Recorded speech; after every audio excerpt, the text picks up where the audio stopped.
For a solid decade, he was the undisputed king of car TV. Danny the Count Koker, with his trademark bandana and encyclopedic knowledge of all things automotive, ruled the airwaves. His show, Counting Cars, wasn't just another reality program. It was a full-blown cultural phenomenon. Millions of viewers were pulled into the gritty, high-stakes world of Count's Customs in Las Vegas, watching his crew turn rust buckets into rolling works of art.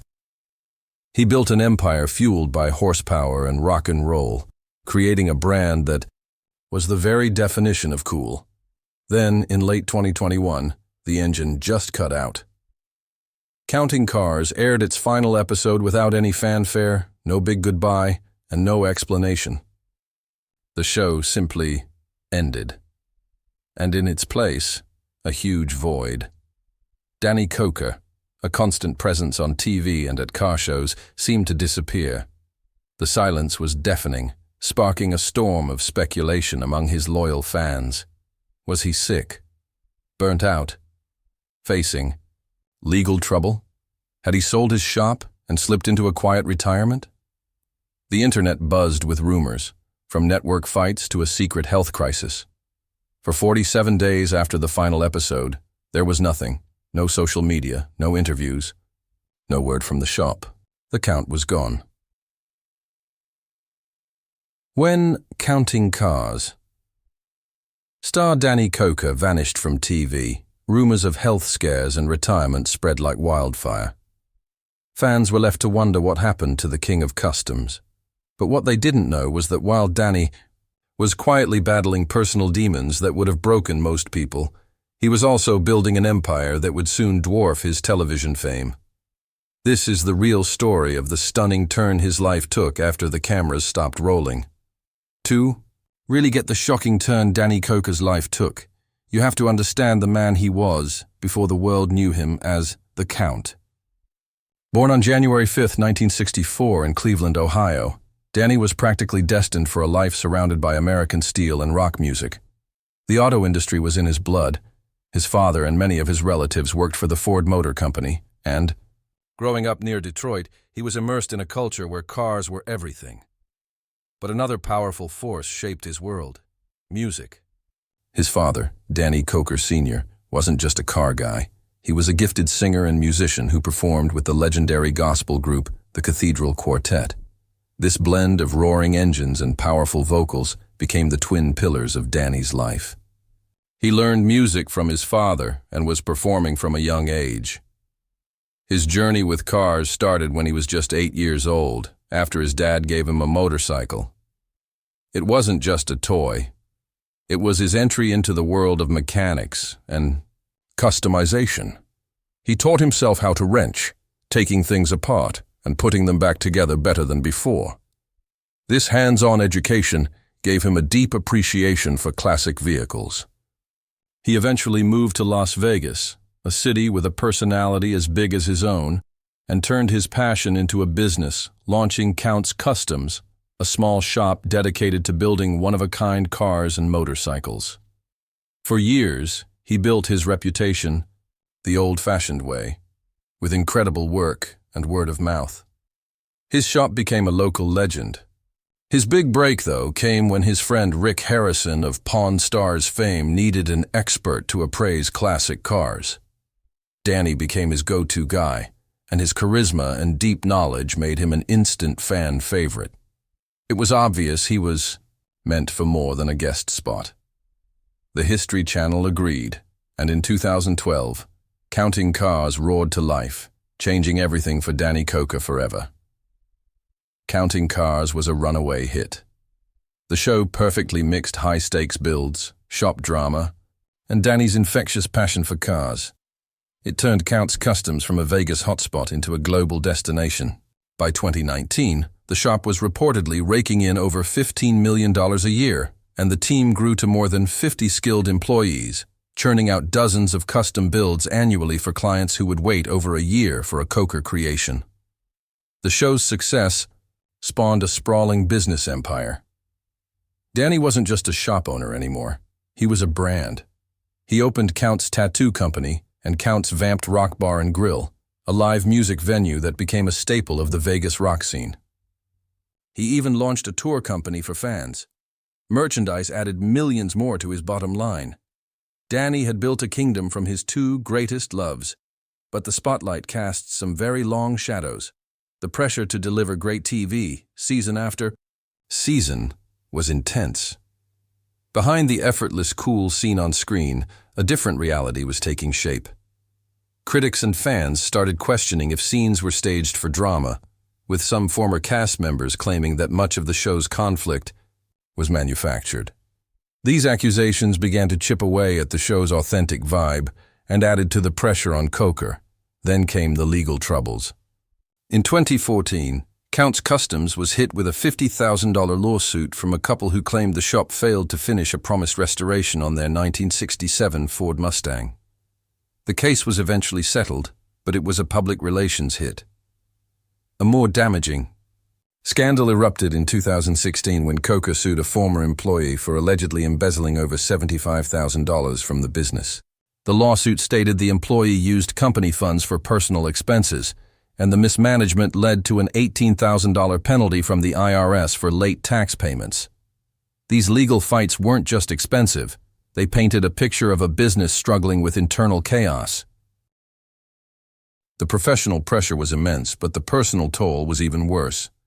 The stress of running a multi-million-dollar empire while starring in a hit show started to wear Danny down.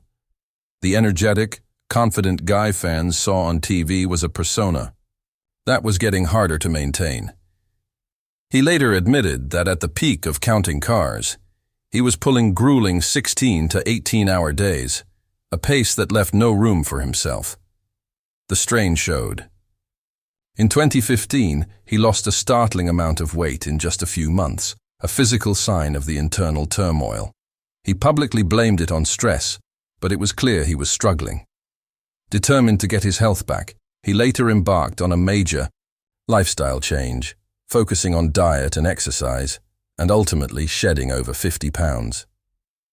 His transformation was remarkable, but it was a battle that started from a breaking point. Even more devastating was the strain on his marriage. Danny and his wife, Corey, married in 2015 after being together for over 15 years. Corey was his partner in every sense, co-owning and managing Counts Vamped.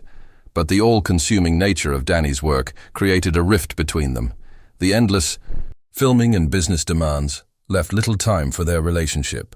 Corey reportedly described herself as a TV widow, admitting they hadn't taken a vacation together in years. Their private struggle became painfully public in 2018 when a false rumor about Corey's death in a car accident spread online. The rumor, caused by a tragic mix-up with another woman of the same name, caused the family immense pain. While untrue, the fact that it gained so much traction showed the intense scrutiny they were under. The couple reportedly separated for a time as the pressure became unbearable.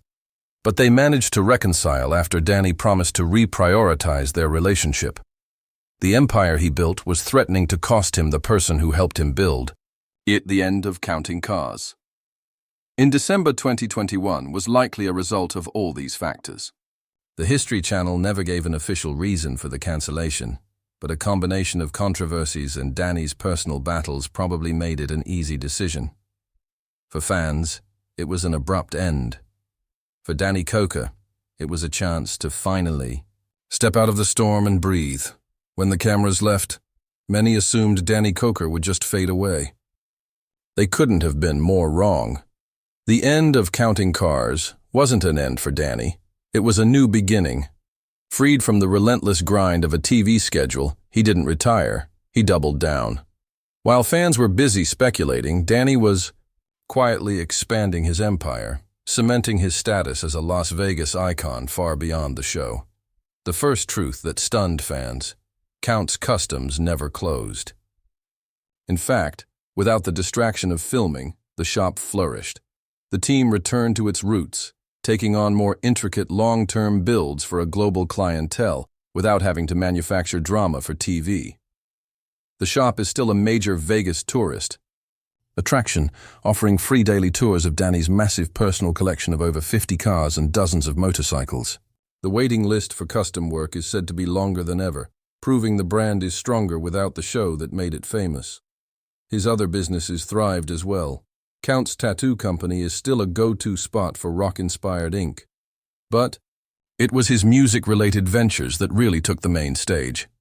His wife, Corey, continued to manage Count's vamped rock bar and grill, which hosted hundreds of shows a year and was hailed as a legendary Vegas rock venue. However, in a move that signaled a new chapter, the Kokers announced that after a 16-year run, Vamped would close in June 2025, with the property put up for sale. The closure was the end of an era, but also a deliberate choice by the couple to shift their focus. That focus has turned back to Danny's other great passion, his band, Count 77. The hard rock band, which channels a 70s vibe, was never just a hobby. After the show ended, it became a second career. Danny leaned hard into his music, touring extensively across the country and playing at major events like the Sturgis Motorcycle Rally. For Danny, the stage offers a kind of freedom that isn't dictated by TV ratings or network politics. The story of Danny Koker after counting cars is a masterclass in resilience. He stared down a perfect storm of public scrutiny, legal fights, health scares, and personal heartbreak that could have easily wrecked his career. But instead of collapsing, he stepped out of the spotlight and quietly rebuilt his life on his own terms. He proved his success was never really about a TV show. It was built on a genuine, lifelong passion for craftsmanship and a rock and roll spirit that can't be scripted or canceled. He's no longer just the Count from TV. He's an entrepreneur, a musician, and a survivor. He still runs his world-famous custom shop, rocks out with his band, and remains a pillar of the Las Vegas community. He navigated the treacherous waters of fame and came out the other side stronger and more grounded. His journey proves that real success isn't measured in ratings, but in the ability to stay true to yourself, even when the whole world is watching. Danny Koker didn't just restore cars, he restored his own life. What part of his story defines him most? The cars, the music, or the incredible fight to rise again?